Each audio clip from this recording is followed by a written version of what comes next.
Welcome back to the Fantasy Kingdom. You're here for the Fantasy Kings podcast, and we got a great show for you today. Carlito, how you feeling? I'm feeling great. How about yourself? Feeling great. I'm your boy Peez, and we're here with the Fantasy Kings podcast.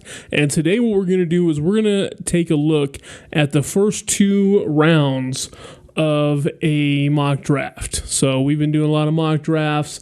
We're going to take the first two rounds of a snake draft and then compare what their auction values are for both $200 and $300 leagues. We've done a lot of mock drafts to get this going, so we hope you enjoy the content. Any last thoughts before we get into it, Collin?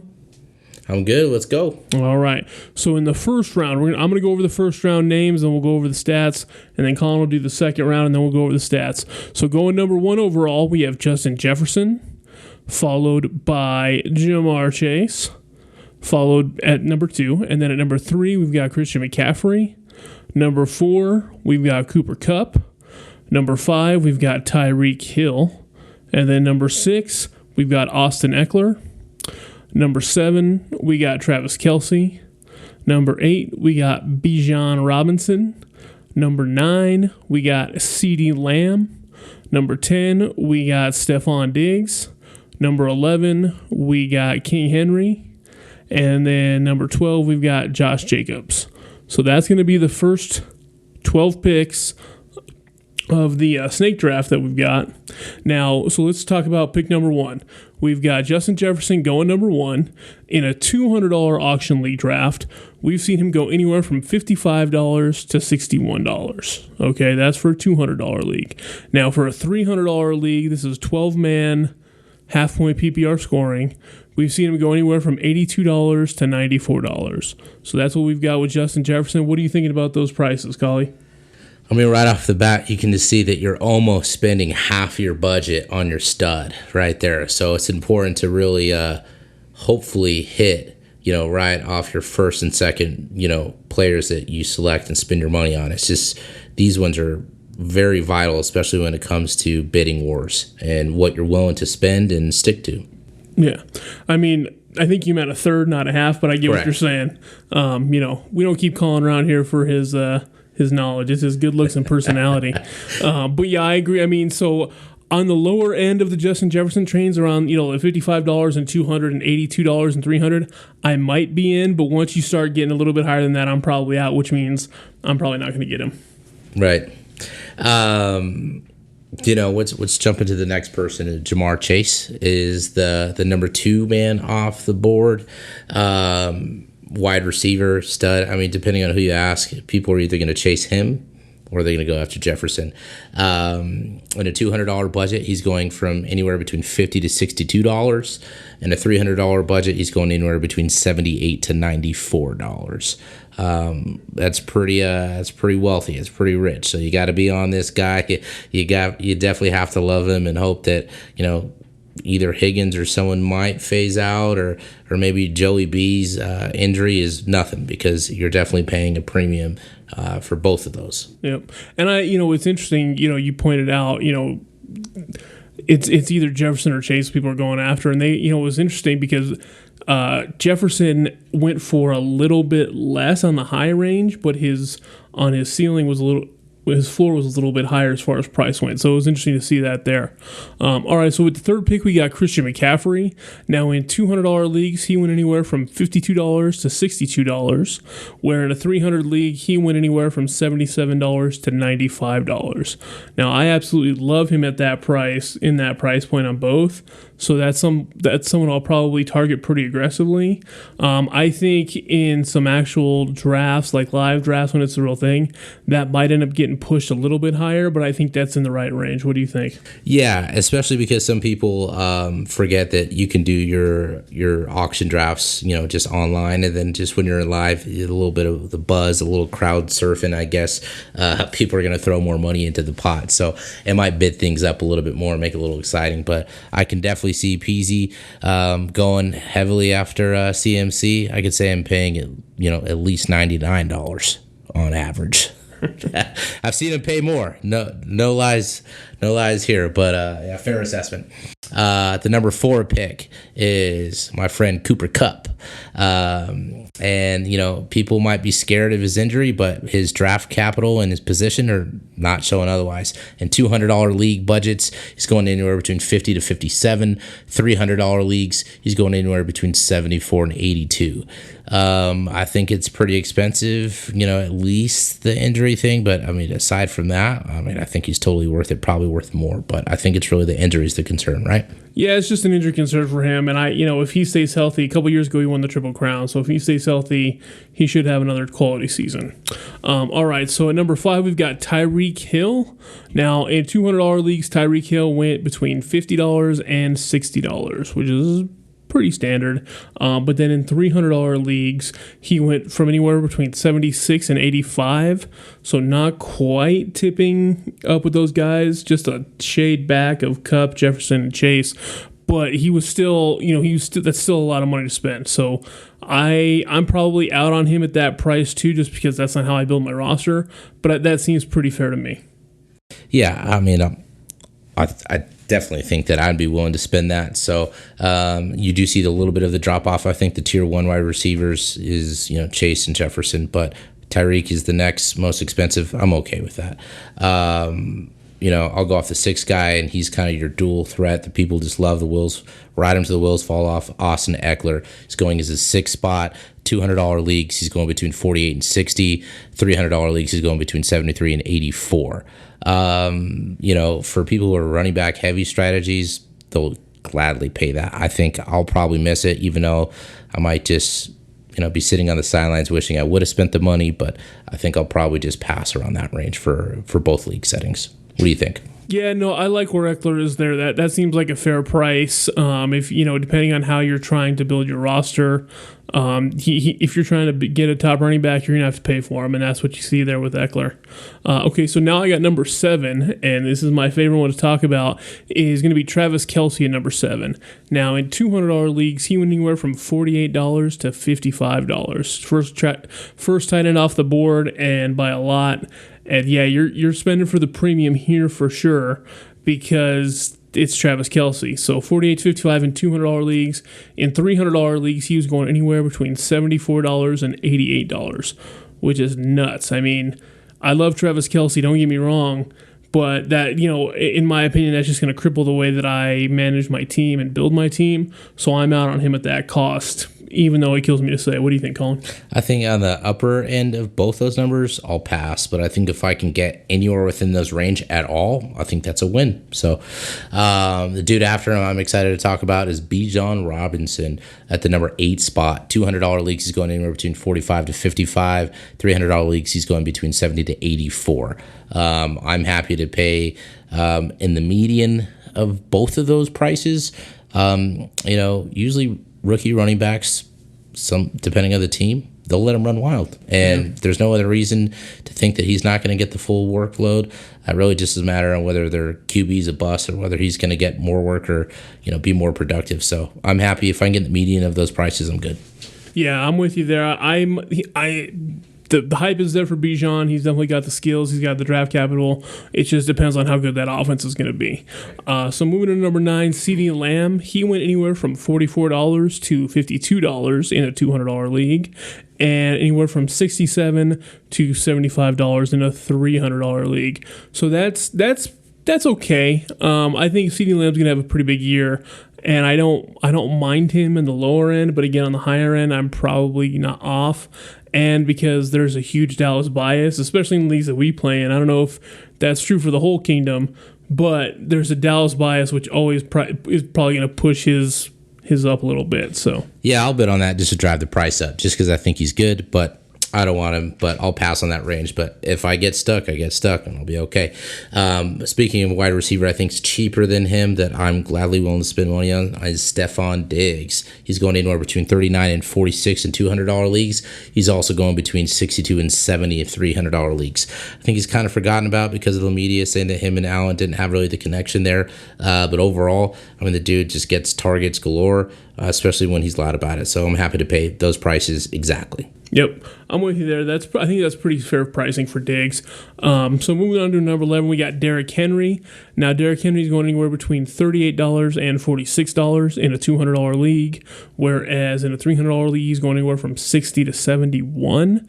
I think that's a good price for Derrick Henry. If you're willing to take the risk, then that's a good price. And the reason I say risk is because he's just got so many carries. Right, he's got all those carries over all these years. He's basically been the Tennessee offense. So if you want Derrick Henry, you know that there's a risk, and that's kind of factored into the price there. Yeah, he's definitely got some mileage on him. But I'll go to the next and final running back, wrapping up the first round of Josh Jacobs. $200 leagues, he's going between 39 and 45. $300 leagues, he's going between 60 and 72. Now, I'm looking to avoid him altogether. I don't know what's going on, but from a skill point, I think that's fair money. It just depends on when he plays. So, I mean, if you can get him between any of those ranges, I think it's worth it, but it's just a risk on when he plays. Yeah, and that's why you want to draft as close to the season as possible, because he could still be doing his holdout. Well, not even a holdout, he hasn't signed. So that's going to bring us to the end of round 1, and so let's go ahead and start round 2. And Collie, we're going to have you read off the round 2 picks. So let's start that now. Okay, sounds good.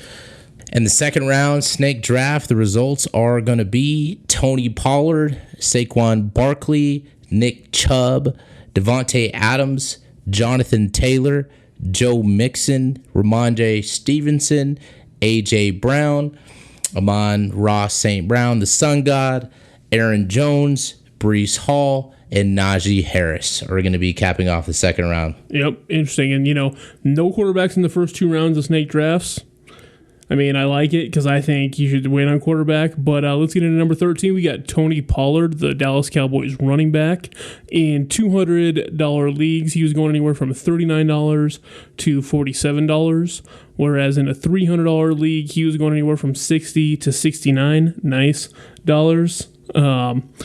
I think that's. I mean, on the low end, I'm there. On the high end, I'm not. It's that's how it is for me. I still have worries about his injury.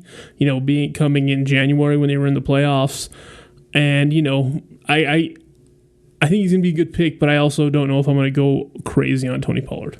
Right. I think as far as like what you pay, I'm somewhat on the same page to you. Like I think he's worth it.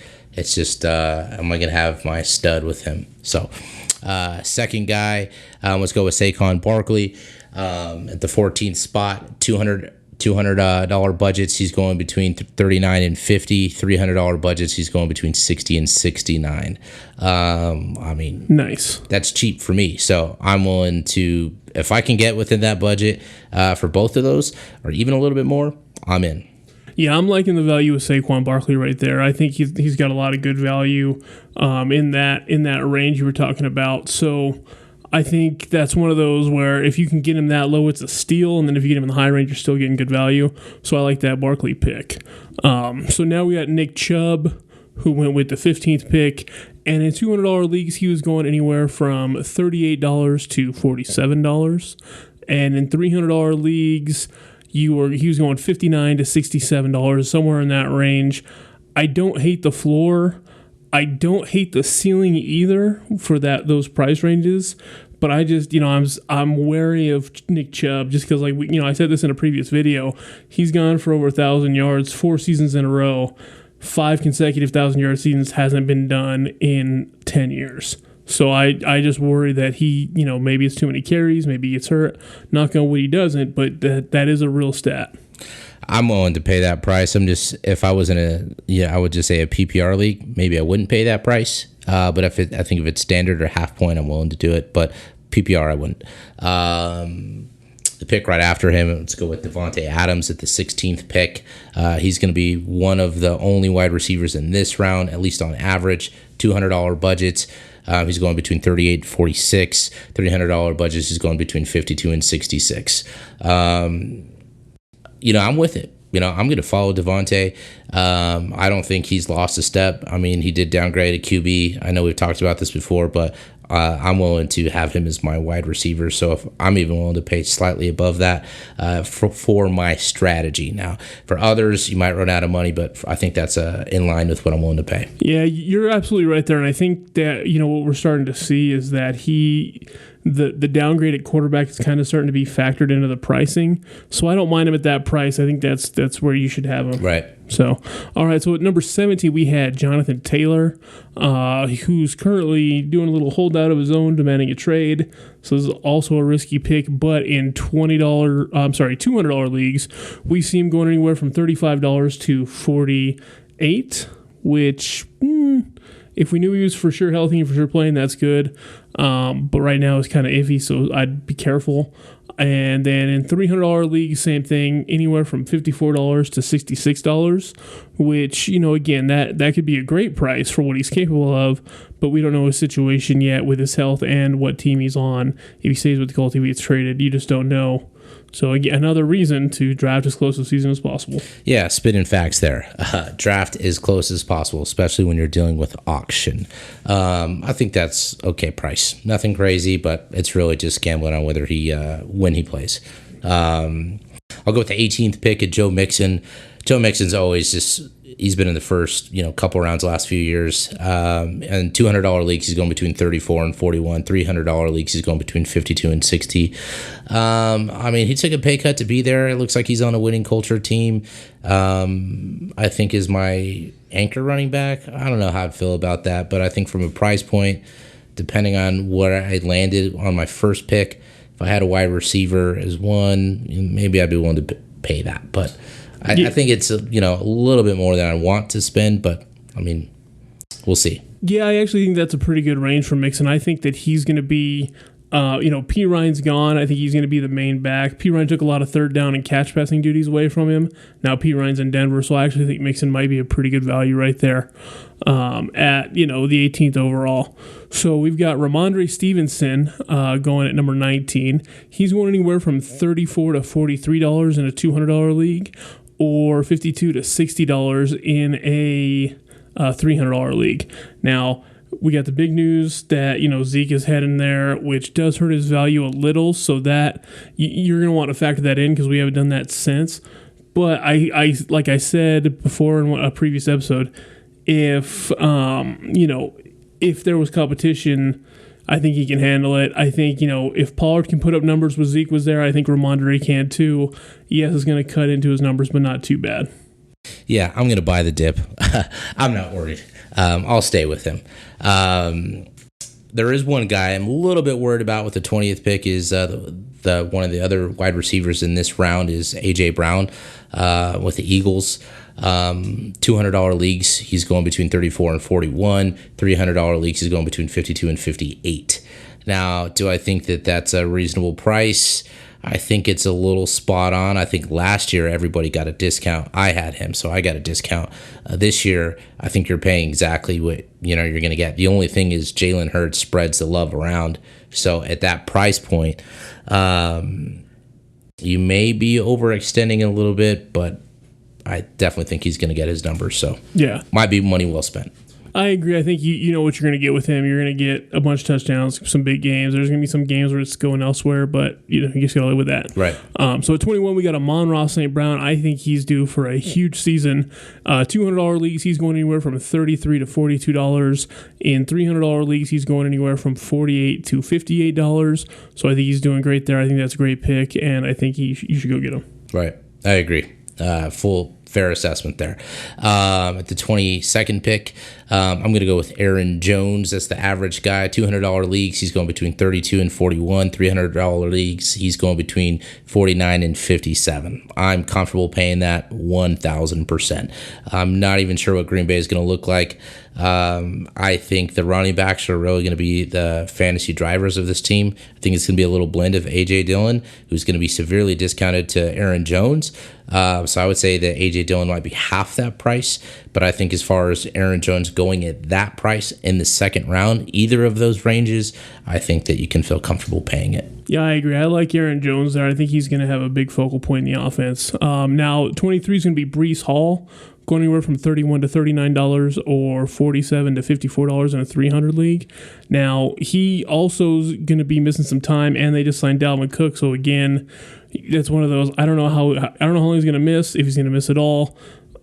So I'm probably out on Breece Hall across the board. And again, we just found out about Dalvin Cook signing literally 20 minutes ago. So yeah, and I'm not going to buy the dip either, too. I think I'm on. I think I'll agree with you on that one. Just don't really know. I think I might just fade and stay away altogether. And if someone rewards, great. Wrapping off with the final pick of the second round on the 24th pick is Najee Harris. $200 leagues, he's going between 30 and 38. $300 leagues, he's going between 46 and 53. I'm kind of on the fence here. Milquetoast. He's like he's a safe option, but yeah, I was gonna say I feel like he's pretty. I feel like from a budget perspective, he's your RB1. So I think that's a fair price. It's just the year before, amazing. Last year, but I'm with you there.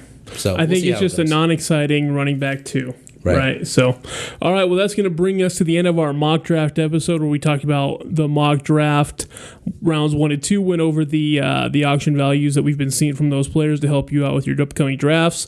So, appreciate you guys for tuning in. And remember, when you play fantasy, you play for the crown. We'll catch you next time on the Fantasy Kings podcast.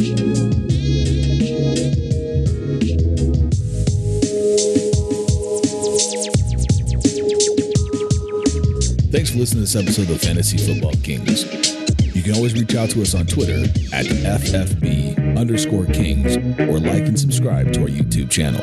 We're available wherever you get podcasts, so don't forget to download, subscribe, review, and rate 5 stars.